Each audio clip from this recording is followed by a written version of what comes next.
अध्यक्ष बने चले आ रहे हैं। ऐसे आदरणीय हमारे अतर सिंह कटियार जी, हमारी पार्टी के जिला अध्यक्ष आदरणीय रूपेश गुप्ता जी, पूर्व हमारे जिला अध्यक्ष बार एसोसिएशन के मंजेश जी, हमारे कार्यक्रम के संचालन कर रहे आदरणीय हमारे अजय त्रिवेदी जी। आज तो हमें अजय भैया बिल्कुल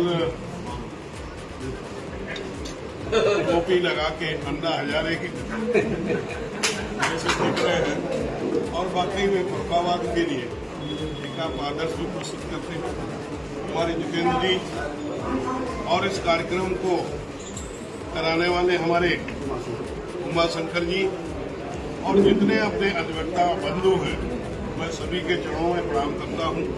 आप सबका आभार व्यक्त करता हूं कि आप सब लोग इतनी बड़ी संख्या में आए। तुलादान में आपने जो तुलादान किया और जो तुलादान के माध्यम से जो आपने आशीर्वाद दिया, मैं आप सबका बहुत बहुत आभार व्यक्त करता हूं, साधुवाद देता हूं। आशा करता हूं कि इसी तरह आप मार्गदर्शन करते रहेंगे और अपना आशीर्वाद देते रहेंगे। फरुखाबाद जनपद में हमारे संचालक महोदय ने कहा था कि कुछ लोग नहीं जानते हमने क्या विकास कराया। इसके लिए हमने एक पत्रक भी छपाया था, हमने फेसबुक पे भी डलवाया था। विकास जो मैंने कराया है वो किसी से छुपा नहीं है। एक दो मिनट में आप लोगों को बता दूं, क्योंकि आप लोग यहाँ पर बैठते हैं। बहुत ही फरुखाबाद की जो क्रीम है वो तहसील में बैठती है और पूरा फरुखाबाद जनपद है, मैं मान सकता हूँ मिनी फरुखाबाद तहसील में बैठता मिनी फरुखाबाद है। क्योंकि किसी को भी जमीन लेनी है, देनी है, कोई प्रॉपर्टी का काम है तो फरुखाबाद के लोग यहाँ आते हैं। एक मिनट में बताने का प्रयास करूंगा क्योंकि समय नहीं है, मुझे कहीं जाना है। देखिए, नंबर 1 में अपने फरुखाबाद जनपद में 2014 से पहले अपने फरुखाबाद जनपद में कोई भी हाईवे नहीं था, राष्ट्रीय राजमार्ग नहीं था। हमारी इच्छा थी कि फरुखाबाद जनपद में कम से कम 2 राष्ट्रीय राजमार्ग बने। उसके लिए हम निरंतर प्रयास कर रहे हैं।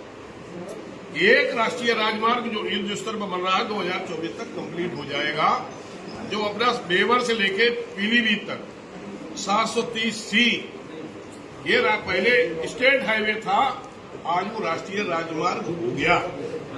दूसरा, फरुखाबाद जनपद में 2014 से पहले जो यहाँ पर बिजली जो है मैनपुरी से आती थी, मैनपुरी से पहले शिवड़ा मुंह से यहाँ बिजली आती थी।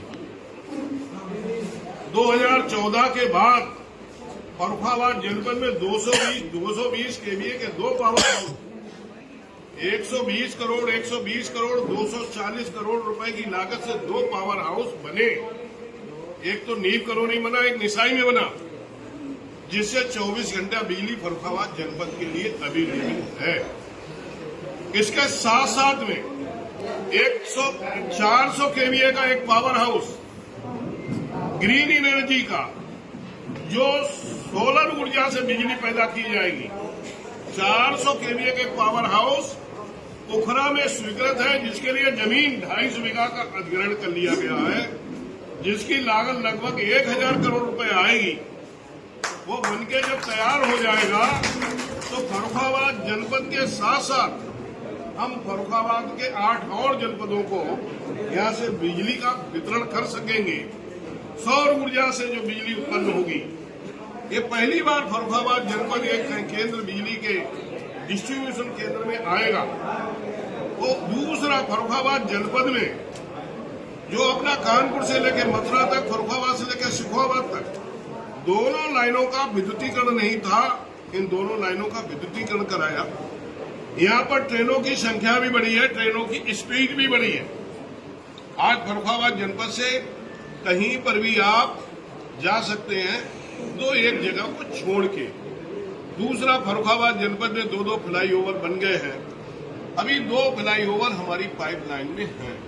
फरुखाबाद में हमारे ही कार्यकाल में 2014 के बाद में एक अर्जुन पुल का पुल रामगंगा पर, दूसरा मड़ैयन घाट का पुल गंगा जी पर कमालगंज में बन के तैयार बन रहा है। एक तो लगभग 90% बन गया। एक की लागत 151 करोड़ रुपए है, दूसरी की लागत 191 करोड़ रुपए की है, जो कमालगंज मड़ैयन घाट का। ऐसे बहुत से काम, जो मैंने आपको वो प्रमुख काम गिनाए हैं, और बहुत से ऐसे काम हैं। जैसे हम प्रधानमंत्री सड़क योजना की हम बात करें, इससे भी हमने फर्रुखाबाद जनपद में लगभग 500-550 किलोमीटर तक सड़क बनाई है। जैसे अपने यहाँ से चले जाइए, जो अपने यहाँ से जाएंगे चिलसरा तक, ये भी देखिए, और ऐसे कहीं पर भी किसी भी प्रधानमंत्री सड़क योजना की सड़क 550 किलोमीटर पूरे जनपद में मिल रहा है। ये तो मैंने अपने काम जो मुख्य रूप से है वो बताने का काम किया। आगे फर्रुखाबाद जनपद के लिए मेरी नजर में जो पाइपलाइन में काम हमारे 18-19 है, जिसका मैंने संकल्प पत्र के माध्यम से छपा है, आगे मैं 18-19 पर बराबर काम करूंगा। कुछ पर कोई 20%, कोई 40%, कोई 70%, कोई 80% पर भी हमें सफलता है। आगे आने वाले समय में उसे हम पूरा कराने का प्रयास करेंगे।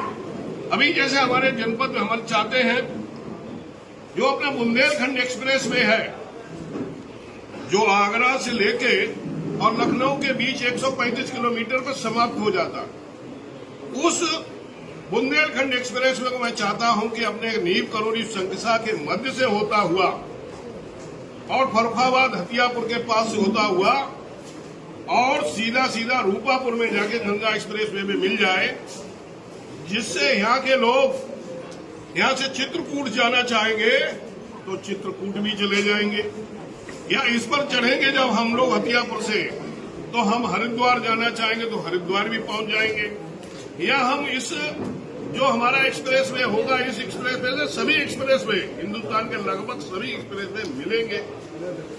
यहाँ से लोग, बाहर से लोग यहाँ आने के लिए कोई संकोच नहीं करेंगे। यहाँ से लोगों को बाहर जाने में कोई दिक्कत नहीं होगी। हर जगह के लिए हम जा सकेंगे, किसान भी जा सकेंगे, हम तीर्थ स्थल के क्षेत्र में जा सकेंगे, घूमने के क्षेत्र में, पर्यटन के क्षेत्र में भी जा सकेंगे। दूसरा, हम चाहते हैं कि फर्रुखाबाद जनपद में फर्रुखाबाद विकास प्राधिकरण बने। आपने देखा होगा, हम लोग कहीं छोटे छोटे शहरों में भी गए, वहां विकास प्राधिकरण है। फर्रुखाबाद जनपद में विकास प्राधिकरण नहीं है। उस पर लगभग हमारी 90% तक सफलता मिल गई। 10% रहेगा सिर्फ। माननीय मुख्यमंत्री जी ने 2 क्वेरियां लगा के, मुख्यमंत्री कार्यालय से 2 क्वेरियां लगी, तो उसका भी स्पष्टीकरण यहाँ से चला गया जवाब है। काय का वो नहीं, हम जो कह रहे हैं इसका विकास प्राधिकरण, इस पर भी आप मानिए 10% माननीय मुख्यमंत्री जी के यहाँ से, अब वो जो हमारे यहाँ जो एनओसी जो जानी थी, जो स्पष्टीकरण मांगा गया, वो पहुंच गया होगा, और जब वो उनके सामने फाइल रखी जाएगी तो यहाँ विकास प्राधिकरण हो जाएगा। दूसरा, हम चाहते हैं फर्रुखाबाद नगर पालिका उत्तर प्रदेश में लगभग सबसे बड़ी नगर पालिका है। ये नगर पालिका कैसे महापालिका बने, इसके लिए भी हमारा प्रयास है। दूसरा, हम चाहते हैं कि फर्रुखाबाद जनपद का जो नाम है, फर्रुखाबाद से नाम हटा के उसका पांचाल नगर करना चाहिए, पांचाल नगर होना चाहिए। माननीय मुख्यमंत्री के सामने हम लोगों ने ये आर्गूमेंट रखा है। उन्होंने भी हमें संतोष दिलाया है कि आगे आने वाले समय में सांसद जी धीरे धीरे सब काम होते, जल्दबाजी मत करिए, मैं सब काम ऐसे करूंगा जो आपके सम्मान से जुड़े हुए होंगे। तो मुझे लगता है कि इस पर भी हमारा प्रयास है, फोकस है, इसे भी मैं कराने का काम।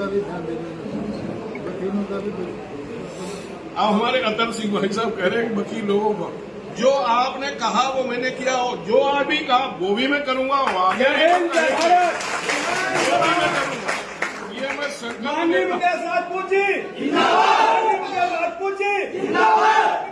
देखिए, मैं सांसद हूँ, आपके लिए हूँ, आपका बनाया हुआ हूँ। जो आपकी रिक्वायरमेंट होगी, XYZ कोई भी रिक्वायरमेंट होगी, तहसील से संबंधित होगी, मैं पूरी करने का प्रयास करूंगा। हमसे नहीं होगी तो मैं उत्तर प्रदेश सरकार से अनुरोध करूंगा। उत्तर प्रदेश सरकार भी पूरी नहीं करेगी, भारत सरकार से अनुरोध करूंगा। आपकी मांग को हम पूरा कराने का पूरा प्रयास करेंगे। इन्हीं सब बातों के साथ आप सबके चरणों को पुनः प्रणाम करता हुआ आपका बहुत बहुत आभार व्यक्त करता हूँ। आप सबका बहुत बहुत धन्यवाद, और आप सबसे इजाजत भी चाहता हूँ। हमारे माननीय विधायक जी अलीगंज वाले माननीय कप्तान साहब के पास बैठे हैं, क्योंकि वहाँ उस दिन जब काउंटिंग हो रही थी वो आए अलीगंज से, तो उनकी गाड़ी के शीशे से गाड़ी पर पत्थरबाजी कर दी गई। समाजवादी पार्टी के कुछ लोगों के द्वारा, तो उसकी कंप्लेंट करनी है। अब अलीगढ़ से विधायक आए, वो हम लोग